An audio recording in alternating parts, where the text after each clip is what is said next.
C'est un des joueurs les plus forts que j'ai vu sur nos terrains. Est-ce qu'il faut forcément de l'argent? Pourquoi tu me fais cette question? On a 2-3 terrains en vue, pas mal. Et puis en fait, il n'y a rien. Il n'y a pas de terrain, il n'y a pas de lieu, il n'y a pas d'argent. Mais elle ne sait pas jouer. Elle a une carrière pourrie. Alors, en dehors du fait que c'est interdit en France, Ok, très bien. nous on pense que la formation de la Fédé, elle n'est pas suffisante. Les avis sur Google, c'est 1 étoile et il envoie chier tous les clients. Est-ce que tu as pensé à changer de nom? On a créé un groupe WhatsApp qui s'appelle le Conseil des niveaux. Parce que je mettais du tennis à la télé. Vous êtes curieux d'en savoir plus sur les dessous du business dans le padel, alors vous êtes au bon endroit. Il y a un an, on a fait une vidéo avec Sébastien Cornet, le fondateur du club Esprit Padel, qui vous avait déjà bien plu. Aujourd'hui, on retrouve encore une fois Sébastien, quasiment 1 an plus tard, mais cette fois-ci, il y a 2 choses qui changent. La première, c'est que ses projets sont encore plus fous, encore plus grand. Et la deuxième, c'est que c'est pas moi personnellement qui vais interviewer Sébastien, car comme vous le savez peut-être, Sébastien est mon associé sur Esprit Paddle Shop, et son projet, j'en connais déjà un petit peu les dessous. Qui mieux que Paul, qui est en général derrière la caméra et qui réfléchit au script et aux différents thèmes qu'on peut vous proposer sur YouTube, sur Insta et sur les autres réseaux sociaux. Vous pouvez le voir, il n'est pas super grand, Paul. Je suis pas grand, mais en effet, je connais moins Sébastien. Je le connais un peu parce que du coup, j'ai travaillé déjà sur la vidéo de l'année dernière. Et en préparant l'interview, on s'est dit que c'était mieux comme ça. J'espère que les questions du coup auxquelles j'ai pensé vont se rapprocher des questions que vous pourriez vous poser. Donc voilà. Et je pense qu'on se retrouve directement au club pour l'interview. Allez, let's go, et vous allez voir que normalement, il n'est pas trop mauvais, et je dirais même qu'il est meilleur que moi dans ce rôle-là. Ouais, toujours plus quoi. On est parti? Allez, let's go. J'aurais pu mettre un beau truc Esprit Padel, putain. Je suis pas corporate. Moi, je suis pas Esprit Paddle Shop, hein, salut. Rebonjour à tous. Je suis donc avec Seb. Bonjour. Salut Paul. Salut, je te serre la main. Je suis très content de faire l'interview. Donc normalement, vous l'avez expliqué avec Geoffrey. On a pensé que c'était mieux que ce soit moi qui fasse l'interview pour poser des questions où je connais pas les réponses. Voilà, naïve. Essayer de poser des questions qui seront les questions que les gens se posent. Donc je vais faire de mon mieux dans cette optique-là. On a déjà fait une vidéo avec toi il y a environ 1 an, je dirais. Ok. Quelque chose comme ça, ouais. Je vous invite à aller la voir, mais pour faire un récap, pour te présenter, je fais vite. Si jamais je fais des erreurs, tu me dis. Bon, tu es dirigeant d'Esprit Padel, du club, ici où on est actuellement. Vous avez ouvert en 2018. Donc tu gères le club, tu as monté le shop avec Geoffrey. Tu as été agent de ta sœur Alizé Cornet, que peut-être beaucoup de gens connaissent. C'est ça. Et donc maintenant, tu te lances un peu dans une nouvelle aventure, toujours dans le padel, sur laquelle on va revenir. Je te pose quelques questions avant ça, sur du padel pur. Parce que je trouve que c'est intéressant. Ça rentre pas dans le voilà, mais je trouve ça rigolo de savoir un peu. T'es quel niveau, Seb, au padel? Parce que tu joues. T'es arrivé avec ton sac ce matin. T'es arrivé avec un gros sac boule padel. Ah ouais. Partenaire oblige. Je joue entre, on va dire, quand je joue régulièrement, et je suis à un petit niveau 8, et après en moyenne je suis entre 7 et 8 quoi. Ouais. Tu fais des tournois? Ouais, je suis classé 1700. Très bien. Je suis vraiment le joueur de P250 solide. Chiant à jouer, tu vois. Tu joues à droite ou à gauche? Je joue à gauche. Tu joues à gauche. Mais je joue des 2 côtés maintenant, parce que je suis pas assez fort à gauche, donc je suis obligé de migrer. Ok. C'est qui ton joueur préféré sur le circuit pro? Ah là là, j'adore Paquito.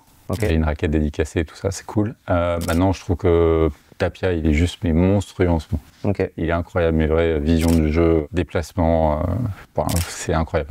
Voilà, Tapia du coup. Et en France? François Autier. Ouais. Je me doutais de la réponse, quoi. C'est bon. Alors, petite pub pour François, c'est un joueur qui est vraiment exceptionnel parce qu'il a une vista aussi, un déplacement, et il a décidé de ne pas faire de carrière, de bosser au club. C'est un des joueurs les plus forts que j'ai vu sur nos terrains. Il est vraiment hyper impressionnant. Et dernière question padel, est-ce que tu as déjà été plus fort que Geoffrey? Je le suis toujours. C'est quoi cette question? Je suis obligé, il est pas là, il y a des consignes à respecter. Geoffrey est très très fort. Mon arcade s'en souvient. Voilà, il m'a découpé un jour. Maintenant, pour parler plus concrètement, la dernière fois, du coup, j'ai re-regardé l'interview. T'estimais que c'était de plus en plus compliqué de monter des projets. Et que tu étais bien content d'être arrivé au stade où c'est stable, ça roule. Et finalement, tu lances des nouveaux projets. C'est vrai. Explique-moi un peu du coup ce que c'est et ensuite pourquoi. Alors, ce que c'est, l'objectif c'est d'ouvrir de nouveaux clubs Esprit Padel en France. De 2 façons. Des clubs Esprit Padel dont on serait propriétaire, donc on aurait monté nous-mêmes en trouvant un foncier, en construisant le bâtiment et en étant à la manœuvre. Exactement. Donc, ce modèle-là est performant, on le maîtrise, même si La complexité, c'est trouver le bâtiment, ou le terrain nécessaire pour la construction du bâtiment. Ouais. Et ensuite, on a construit un modèle pour pouvoir devenir franchiseur. Ça veut dire quoi? Ça veut dire qu'on a travaillé avec un cabinet d'accompagnement pour la mise en place de franchise, qui nous a donné tous les éléments à proposer à des porteurs de projets pour qu'ils deviennent franchisés Esprit Padel pour pouvoir monter un club dans les meilleures conditions. D'accord. Donc ça inclut tout ce qui est formation, conseil, logiciel, marketing, communication, tout ce que fait un franchiseur. Ok. Le pourquoi. Ouais. Le pourquoi. On sent clairement que la vague du paddle, elle continue de grossir. Là, on est à 3000 terrains, je crois. On va atterrir à 4000 à la fin de l'année. Le potentiel en France est sans doute quelque chose comme 10 000 terrains à terme. Donc, au bout de combien de temps, je ne sais pas trop, mais d'ici 5 ans, ça devrait sans doute être dans ces eaux-là. Et je me dis que ça serait intéressant pour continuer l'aventure dont tu parlais, qu'une partie de ces terrains-là soient des terrains à Esprit Padel avec ce qu'on apporte, le côté club familial, 100% paddle, qualité, hauteur de jeu, climatisation, enfin tout ce qui fait notre force.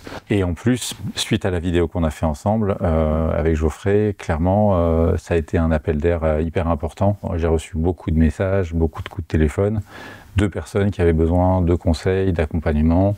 Et en fait, à force qu'on pose des questions de cet ordre-là, ça veut dire qu'il y a une valeur ajoutée à le faire. Donc on est d'abord parti sur une dimension accompagnement, conseil. Et ensuite on s'est dit, pourquoi pas faire le switch entre le conseil et l'accompagnement initial. Vers le concret. Vers le concret, vers le club complet. En plus, Esprit Padel, ça devient une marque... c'est compliqué pour moi de dire référence, mais en tout cas, elle est très connue en France. Grâce au club, mais aussi beaucoup grâce à Esprit Padel Shop, puisque Geoffrey est quand même très visible sur les réseaux. Dès que tu t'intéresses au padel... C'est vrai que tu es target par l'algo. Une fois que tu es target, tu es target. Voilà. C'est monstrueux.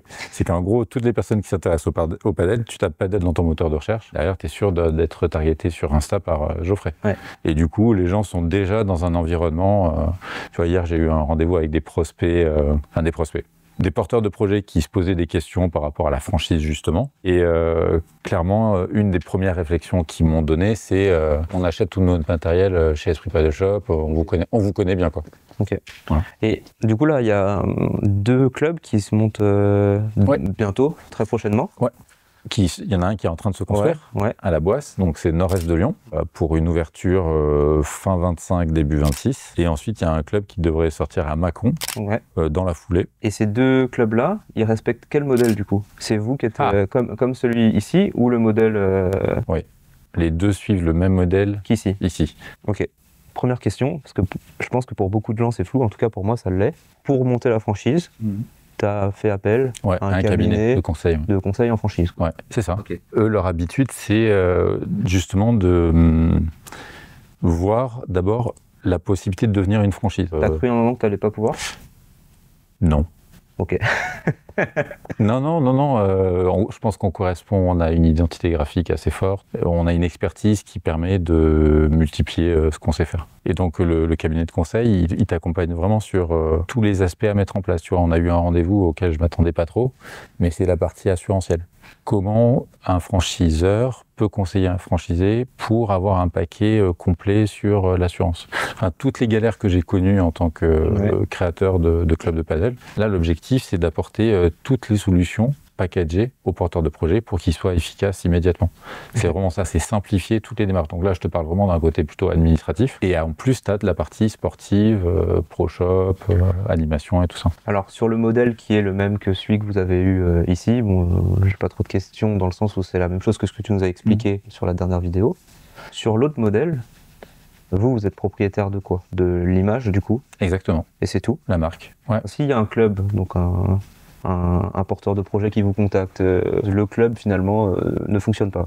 Vous avez pris quoi comme risque? Je pose la question un peu facile, mais est-ce qu'en fait tu vas dépenser de l'argent en communication et pour aider, aider le projet à se monter, mais t'es pas investi en termes financiers et actifs autant que ici, quoi? Complètement. Je vous donne tout pour que ça réussisse. Si ça réussit pas, Bon bah au revoir, ça va quoi. Alors, je pense que c'est pas instantané, c'est le au revoir, c'est pas on s'en va tout de suite, on va trouver des solutions sans doute et tout ça.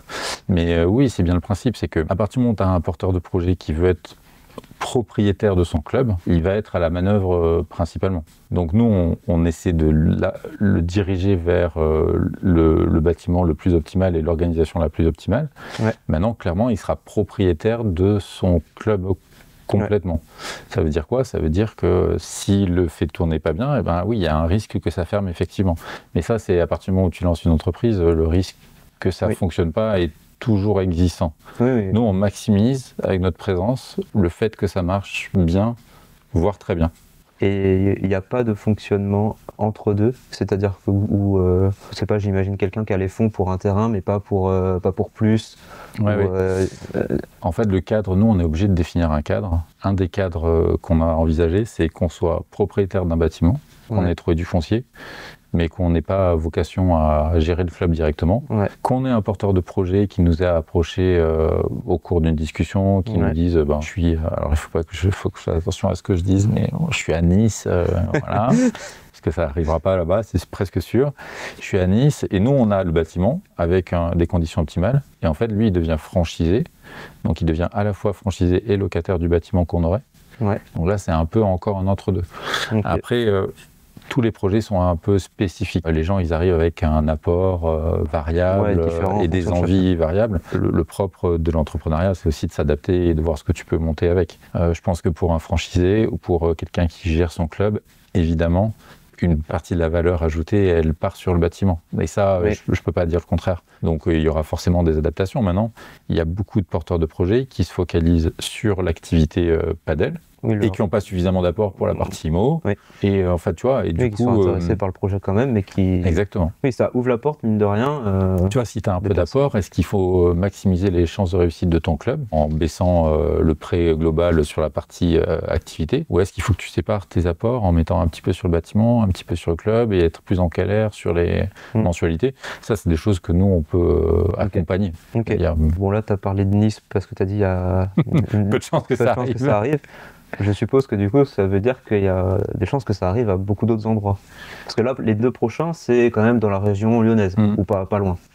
Le but, c'est du coup partout en France? Ou est-ce que pas pour l'instant, parce que vous préférez rester dans un périmètre plutôt local? Tout ce qui sera club en propre, ça va être, on va dire, 3h30 de route autour de Lyon, histoire d'être vraiment à la manœuvre. Maintenant, sur la partie franchisée, là, on est sur des personnes qui nous ont contactés, qui sont partout en France. Et t'as vu, je te dis pas où. Ce que je vais faire, c'est que je vais dire plein de villes. Comme ça, tout le monde va dire « Ah putain, oui !» On a à peu près 35 projets partout. Non mais tiens, 35 projets, c'est intéressant. Il y a beaucoup de gens qui te contactent. On sait que c'est un projet de monter un club qui est un truc, une idée qui arrive rapidement pour les gens qui s'intéressent au padel et qui ont un peu une fibre. Voilà. Le taux de personnes parmi toutes celles qui te contactent qui ont vraiment quelque chose qui peut marcher, c'est assez faible. Sur 10 personnes qui te contactent, moi je vais dire 1 ou 2 qui sont fiables. 1 ou 2 qui sont fiables. Pas fiables, mais qui ont réfléchi au cadre global. Tu discutes, on est porteur de projet, on a réfléchi, on a commencé à faire un business plan, il reste pas mal. On a un terrain, on a 2-3 terrains en vue, pas mal. On s'aperçoit que 6 terrains c'est vraiment le minimum. Pas mal, ça veut dire qu'il y a eu vraiment une réflexion. On se pense que ça serait bien de mettre un restaurant pour avoir du service avec nos clients. Et du coup, là, tu vois, ces gens qui avancent dans ce sens-là, tu dis, déjà, il y a pas mal. On a discuté avec la mairie, pas mal aussi. Il y a vraiment des indices. Ça, c'est le profil. Là, tout ce que tu décris, c'est le profil parfait presque. Ok. Le pire profil? Je suis passionné de padel. Comment vous nous aidez? Et puis en fait, il n'y a rien. Il n'y a pas de terrain, il n'y a pas de lieu, il n'y a pas d'argent, il n'y a pas de. Il y en a pas mal. Est-ce qu'il faut forcément de l'argent? Ou est-ce que quelqu'un qui est dans le profil que tu as décrit là juste avant, le bon profil, qui a réfléchi à tout et qui n'a pas d'argent, du coup il peut rentrer dans le modèle ou... C'est une bonne question. L'apport le plus important, c'est sur le parti bâtiment. Donc s'il n'a pas d'argent, ça veut dire qu'il sera locataire ou que nous, on sera propriétaire. Donc déjà, ça enlève une grosse partie du problème. Ensuite, il faut être assez lucide. Si tu as un peu de réseau et que tu joues ou tu connais du monde dans le padel, tu peux faire de la love money. Tu vas chercher des potes, tu leur dis j'ai un projet, je suis accompagné, j'ai trouvé un bâtiment où on peut s'installer, j'ai besoin de 200 000 balles pour commencer. Surtout que dans le paddle, il y a des gens qui ont de l'argent. Surtout que dans le paddle, tu peux trouver des gens avec pas mal d'argent.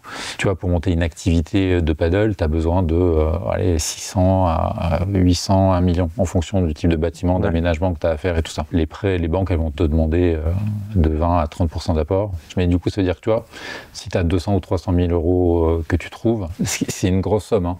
Mais il y a toujours des gens qui sont chauds pour accompagner des projets. C'est pas un red flag, quoi, en tout cas. Non, mais c'est un sujet très important. Après, nous, on a défini notre persona de franchisé quand même, parce que c'est hyper important. Je vais dire quelque chose peut-être qui va... Bien sûr, il faut aimer le sport et tout ça. Mais je pense que la priorité, c'est d'être plutôt entrepreneur et d'avoir une expérience dans la gestion d'une entreprise. Est-ce qu'il y a des directions de club, tu vois, une vision de club qui ne correspondrait pas avec un club Esprit Padel? Tu vois, est-ce qu'il y a des choses, par exemple, je sais pas, je dis une bêtise, l'entrée autonome ou des choses, ou est-ce que toi, en dehors du fait que c'est interdit en France, pour en parler, mais, oui, si ton équilibre économique il est basé sur le fait qu'il n'y ait personne au club jusqu'à midi. Donc si le porteur de projet arrive avec un projet un peu défini, il a un coût de bâtiment et il te dit j'ai fait mes calculs, je veux avoir que 3 employés, comme ça c'est à l'équilibre, du coup on fait une ouverture jusqu'à midi autonome et puis après, d'abord je vais rappeler les bases de la réglementation. Ensuite on va regarder son business plan ensemble si on décide de travailler. Pour voir, parce que si effectivement il y a des porteurs de projets qui me disent on a prévu d'être 3 employés, là, en général aussi, c'est red flag pour moi. Si tu veux avoir une vie de ton côté, il faut avoir des employés. Les employés, c'est le terrain. Donc oui, il y a des directions qui sont très importantes. La partie relation humaine, hyper importante. Bien payer ses employés pour pas faire de turnover. Nous, on pense que les employés ici connaissent très bien les joueurs. C'est salut Jean-Paul, comment ça va? Ta femme, elle va bien? Tes 2 enfants? T'as fait quoi à ton dernier tournoi? Et nous, on est capable de le faire quasiment à toutes les personnes qui sont là. Mais ça, c'est parce que nos employés, ils connaissent vraiment bien les joueurs. C'est une énorme partie du succès. Ensuite, je trouve très important d'avoir une partie cours collectif, école de paddle, cours individuel. Et je pense qu'il y a des porteurs de projets qui peuvent se dire la location, c'est sans doute plus rentable que donner tes cours. Moi, je pense que les cours, c'est une identification à un club. T'as appris à jouer grâce aux profs de tel club. Tu crées un lien. Les animations, hyper important. La partie service, elle permet de fluidifier tout le fonctionnement du club. Et on ne veut pas que les gens ils aient juste à réserver, venir, jouer, partir. Il faut qu'il se passe un peu plus que ça. C'est bien, du coup, quand tu pourras faire des vacances partout en France, tu auras des clubs, tu peux arriver. C'est bien. Pratique. On n'a pas défini les conditions d'accès au club encore. Je ne sais pas si je vais jouer gratos partout. Ou alors, il faut que je me garantisse un niveau 8 partout. Tu vois, comme ça, je pourrais toutes les parties en France. Alors, c'est une transition toute trouvée parce que du coup, moi, c'était une question. Vous avez une particularité. Donc, moi, j'habite à Toulouse et on trouve des parties en donnant son propre niveau sur Facebook. Donc, il y a le problème de l'auto-évaluation / surévaluation. Je sais qu'ici c'est différent, que vous avez du coup votre propre système en interne sur l'application, que c'est les profs qui attestent du niveau. Est-ce que je t'ai expliqué qu'on avait fait un nouveau système? Peut-être pas. On a créé un groupe WhatsApp qui s'appelle le Conseil des niveaux. Il y a François, le prof du club, Alexis qui gère le club, et puis moi. En fait, les personnes qui veulent changer de niveau doivent nous contacter via ce groupe. Parce qu'en fait, la répétition des demandes avec tous les autres employés, ça avait un effet catastrophique parce que les gars sont capables d'être extrêmement répétitifs. Et du coup, maintenant, ils passent par là. Et on a défini un petit cadre préconstruit avec des prérequis sur les résultats de tournoi. Donc, par exemple, je crois que pour être niveau 7, il faut gagner un P250. Et ça permet de cadrer un peu tout le truc. Et du coup, on a... Vous n'êtes pas si loin de la grille qui... On n'est pas très loin. Nous, on a conservé les 10 niveaux. Pour des raisons historiques. Je ne suis pas hyper raide par rapport à ça, on pourrait changer. Mais l'idée, c'est de conserver ce fonctionnement sur les autres clubs, si c'était ta question. C'était ma question, parce que du coup, le problème est intrinsèque à la grille, tu me diras un peu partout. Mais, il y a des différences régionales. Il y a des différences régionales. Donc la personne qui gagne un P250 on va pas dire n'importe où. Ne dis pas. Mais bref, entre certaines régions, c'est pas un vainqueur de P250 d'une région et un vainqueur de P250 de l'autre, pardon. C'est pas le même niveau. C'est vrai. Et après, le nombre de personnes qui se déplacent pour faire des parties de paddle, elle n'est pas énorme non plus. Là, ce qui se passe à l'heure actuelle, c'est salut, je joue habituellement à Toulouse, je suis niveau 7, est-ce que vous avez des parties ouvertes, machin. Là, effectivement, si les gens prennent l'habitude de se déplacer entre les différents clubs Esprit Paddle, on répondra à la question en temps. Voilà, il n'y a pas eu de, je comprends que c'est pas forcément un sujet, on est à la marge. La seule instruction qu'on va donner. Ouais, parce que là, vous avez mis des critères de compétition, mais jusque là, c'était pas que ça. C'est un prérequis. Ouais. Parce que pour les niveaux 3-4 par exemple, 1, 2, 3, 4. Ça, on n'a pas mis de prérequis compétition. Voilà, donc c'est le prof qui juge. Coup droit, revers, volé, retour de vite. Il faut se mettre d'accord entre le prof d'ici, le prof d'un autre club. Alors, d'abord, les profs de tous les clubs, ils seront formés par François. Ça, c'est la première information. Moi, ça, dans le fonctionnement de la franchise qu'on veut proposer, nous, on pense que la formation de la Fédé, elle n'est pas suffisante. Il y a des formations privées qui existent par ailleurs, mais nous, François, il donne des cours maintenant depuis presque 10 ans. On a écrit des process, des feuilles d'exercice, le type... Bref, on est en train de créer, je mets des gros guillemets, une espèce d'école de profs de paddle pour Esprit Paddle. Donc ça veut dire que 1 à 2 fois par an, les profs du réseau viendront se former avec François.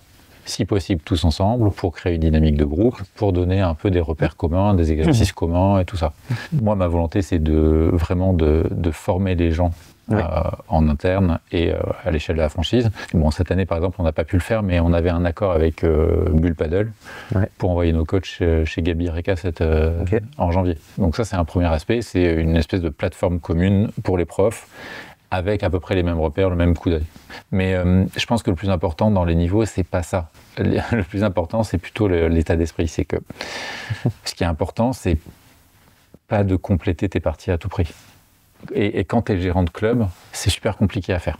Il faut accepter l'insatisfaction des joueurs par rapport à leur niveau. Donc tu préfères pas de partie non, plutôt qu'une partie où les gens sont frustrés?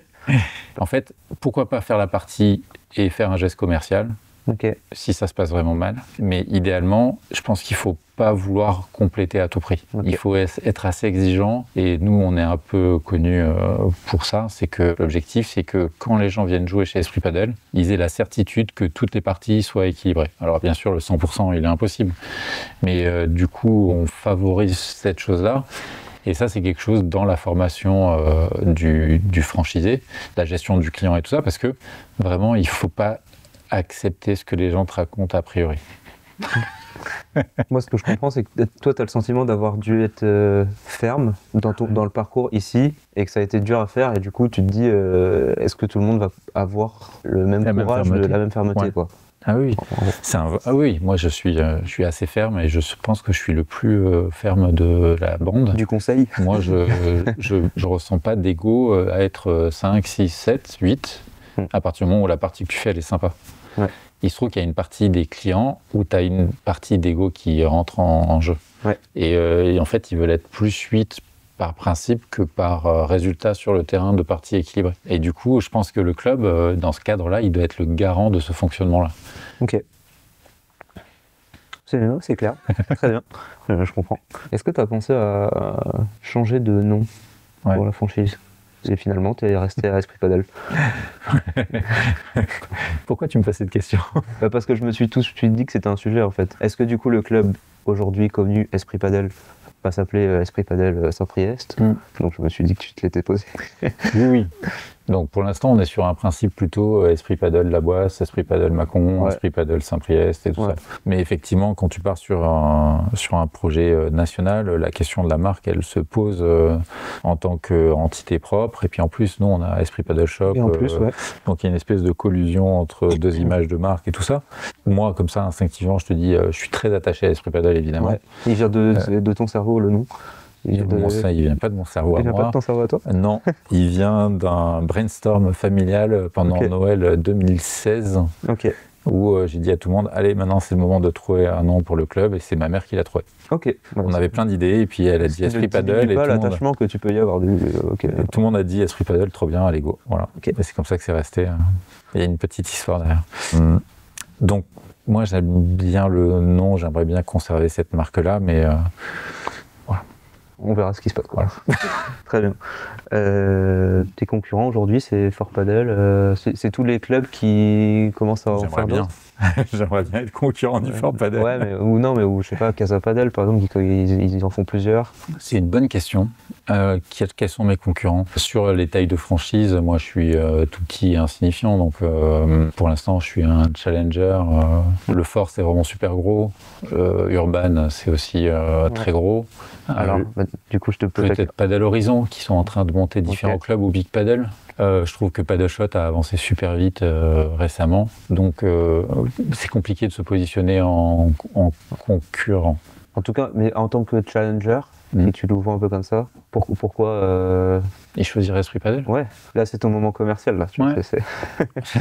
Je pense que la principale différence, sauf peut-être Padel Horizon, mais je ne sais pas ce qu'ils veulent faire exactement, c'est que je suis le seul à avoir passé 100 heures par semaine dans le club. Je pense que pas beaucoup de monde l'a fait pour des bonnes et des mauvaises raisons. Et du coup, je sais vraiment d'abord le fonctionnement d'un club de padel, l'impact sur une vie perso, les choses auxquelles il faut être très attentif pour survivre, les choses auxquelles il faut être très attentif pour construire son équipe. D'ailleurs, je disais je suis un peu raide et tout ça, mais en fait, le temps que j'ai passé, on va dire la première année dans le club, ça m'a vraiment construit et du coup, j'ai une empathie peut-être un peu trop forte avec les porteurs de projets. On en a parlé au téléphone ensemble, et tout à l'heure aussi, c'est moi, avant toute chose, j'ai envie que le projet réussisse. Parce que je sais à quel point c'est une galère horrible de monter un club de padel. Apporter mon expérience à ces porteurs de projets-là, au début, je le faisais sans avoir la volonté de monter des clubs Esprit Padel. Ouais. Et donc après, ça s'est construit, il y a des idées à développer, et puis je pense que c'est super positif. Mais ma volonté, c'est comprendre ce que le porteur de projet veut mettre en place et lui dire attention, sois prudent, 5 terrains, tu vas te casser la gueule. Tu vois, vraiment ce côté proximité terrain que j'ai fort. Et je pense qu'il n'y a aucune franchise qui a cette... Je ne dis pas qu'ils ne connaissent pas le travail d'un club. Mais en tout cas, moi, j'ai vraiment beaucoup travaillé au sein d'un club. Et ça, c'est une énorme différence. Et c'est pour ça qu'on disait, on a défini un cadre un peu rigide. Mais après, à l'intérieur de ce cadre-là, on verra ce qui est possible en fonction des envies de chacun et tout ça. Qu'est-ce qui pourrait vous arriver de pire, là? Qu'est-ce qui pourrait nous arriver de pire? On fait rentrer un franchisé et puis c'est une catastrophe thermonucléaire. Les avis sur Google, c'est 1 étoile et il envoie chier tous les clients. Parce que l'air de rien, tu associes l'image de ta marque avec un porteur de projet qui n'est pas toi. Ouais. Peut-être que le gars va avoir une relation toxique avec ses clients. Et ça serait une catastrophe. Je pense que c'est le pire qui puisse arriver, c'est ça. Là, je sors un peu du côté franchise, mais c'est une question que je m'étais posée pour la première vidéo. C'est quoi le client, le pire client? Au-delà du côté humain, où tu vas me dire c'est un mec qui dit pas bonjour, et puis voilà, mais businessment parlant, il y en a un? C'est un peu compliqué à dire. D'un point de vue perso, j'aime pas le client qui est pas honnête. Et pas honnête, c'est pas qui essaie de me gratter quelque chose, mais nous, on offre 1 heure de jeu gratos à chaque anniversaire. Okay. Et l'autre fois, il y a 3 anniversaires dans l'année. Alors non, mais sur le mail pour attribuer l'heure gratuite, c'est vraiment hyper clair, c'est personnel, quoi. Ouais. Et là, il y a une personne, il n'y a pas très longtemps, qui m'a dit « Ah, mais c'était pas clair du tout, j'avais l'impression que c'était pour toute la partie. » Et du coup, j'ai dit à les personnes qui sont venues avec moi qu'ils ne payaient pas. Et ça, c'est un peu malhonnête, tu vois, c'est un peu tirer le... Ouais. Voilà. Ça, j'ai un peu de mal à titre perso, mais on n'a vraiment pas beaucoup de gens. Ensuite, il y a le client qui est très attaché au modèle associatif tennis. Et c'est pas un mauvais client, mais c'est qu'il a une vision très... quand je fais du sport, j'ai accès de manière illimitée au terrain. Tu essaies d'expliquer les investissements que tu as réalisés, le coût de la structure, les employés et tout ça. Et en fait, la personne, elle a une vision hyper... tu vois, quand tu payes un abonnement de 200 balles par an pour aller jouer dans un club de tennis, évidemment, nous, le modèle, il tient pas du tout si c'est ça. Ouais. Et il y a des gens qui voilà, c'était pas clair. Okay. Et ensuite, j'ai eu une autre mauvaise expérience, c'est les gens qui ont critiqué Alizé alors qu'ils ne savaient pas que j'étais son frère. Parce que je mettais du tennis à la télé. Et il disait, mais elle sait pas jouer, elle a une carrière pourrie. Et ça m'est arrivé. Ça m'est arrivé en disant, quand même, faut relativiser. Du coup, t'as rien dit ou Si. Moi, je dis tout. Moi, je suis hyper fier d'Alizé, donc il n'y a pas de raison de ne pas le dire. Après, c'est aussi associé à la perception des sportifs de haut niveau en France. Enfin, les gens, ils ont une vision un peu biaisée de ce que c'est le sport de haut niveau. Donc, je suis toujours ouvert à la discussion, mais quand tu dis, mais voilà, elle est encore en train de perdre. Elle va se mettre au paddle ou pas? Eh ben, elle fait le P2000 ce week-end. Elle fait le P2000 oui. Okay. Donc, ça va être cool. Tu penses qu'elle va faire quoi? En fonction du tirage, elle va peut-être passer un tour, 2 tours. C'est compliqué parce que les 4 premières têtes de série, c'est quand même super solide. Et en plus, beaucoup plus d'expérience paddle qu'Alizé. Donc, On arrive vers la fin, je te pose une question plus perso. Ça te fait pas peur de te relancer dans un truc familialement parlant? Toi, tu dis, j'ai fait 100 heures par semaine au club pendant plein d'années. Ça se calme, ça y est, on a réussi. Chérie, c'est reparti. Tu vois, genre, il n'y a pas un sujet, il n'y a pas une crainte là-dessus. C'est très personnel, hein, mais ça m'intéresse. Non, mais c'est un aspect qui est hyper important aussi. Parce que du coup, il faut que tu sois épanoui au global pour que ça marche. Ouais, t'as complètement raison. D'abord, je lui en ai parlé, évidemment. Elle me fait confiance pour savoir gérer cette évolution-là. Quand tu te lances dans une aventure où tu multiplies les clubs, c'est évidemment avec des ressources qui te permettent d'avoir une qualité de vie suffisante, parce que tu peux pas faire le tour des clubs en France chaque semaine, sinon t'es cramé. Donc moi je suis pas très inquiet de ce point de vue-là, parce qu'on a réussi à amener le projet Esprit Paddle Saint-Priest à une phase qui lui permet de se passer de moi. Donc ça c'est top. Et ensuite on a commencé à se structurer sur la partie franchise pour avoir du temps de vie perso. Ensuite, là encore, je pense que dans une vie perso, on a besoin de challenge, que ce soit ma femme ou moi. Moi, j'ai des grands enfants. Il y en a un qui a 16 ans, qui va sans doute bientôt partir de la maison pour aller faire ses études. Et la plus petite, tu vois, elle est en 4e. Donc il reste quelques années, mais en fait, tu vois, à l'échelle d'une vie, tu as 4, 5, 6 ans, une franchise, ça va peut-être mettre 10, 15 ans à se mettre en place. Donc tu as aussi besoin de construire ton avenir pro. Pas trop dans le côté satisfaction et puis... Je me suis dit, je pourrais peut-être passer des heures à jouer au paddle. Mais je pense que physiquement, je suis pas assez solide pour jouer trop au paddle. Écoute, je pense qu'on a fait le tour. Où est-ce que les gens ou les porteurs de projets vous contactent? Ils vont sur le site, ils t'appellent Ouais, alors je vais pas donner mon numéro de téléphone tout de suite, mais par contre, on a créé un site internet qui s'appelle développement.espritpaddle.com où il y a toutes les infos, on peut prendre des rendez-vous et tout ça. Et ensuite, il y a notre adresse mail à Patrick et moi, c'est super simple, c'est patrick@espritpaddle.com et Sébastien@espritpaddle.com. Et on répond à tout le monde. Voilà. Plutôt rapidement. Merci beaucoup. J'espère que du coup vous avez appris des choses, que ça vous a plu. Et puis normalement on se retrouve dans un an. Un truc comme ça, c'est ça? Avec le prochain projet. Ouais, je sais pas ce que ce sera du coup, je sais pas s'il y aura une franchise de franchise. Et abonnez-vous, tout ça, moi j'ai pas l'habitude de faire, mais voilà, les réseaux, ici, on s'abonne, voilà, les vidéos disponibles ici, etc. Voilà. Merci à tous, à la prochaine. Merci beaucoup. Allez, finito.